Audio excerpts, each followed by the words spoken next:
বন্ধুরা, একটা শাক, কলমি শাক এইভাবে যদি রান্না করে ঘরে বানান, প্রত্যেকে আঙুল চেটে খাবে। মনে হয় সব থেকে বেস্ট রেসিপি শাক হচ্ছে প্রথম পাতে। তাহলে চলুন এই বেস্ট রেসিপিটা কিভাবে আমি কলমি শাক দিয়ে এত অসাধারণভাবে রান্না করলাম, সেই রেসিপিটাই আজকে আপনার সাথে শেয়ার করছি।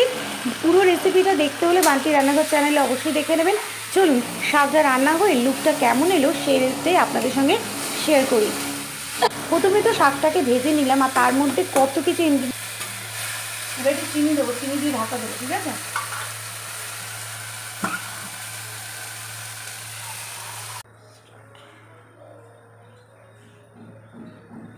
বন্ধুরা, আজকে রান্না করেছি রাজনন্দিনী কলমি শাক।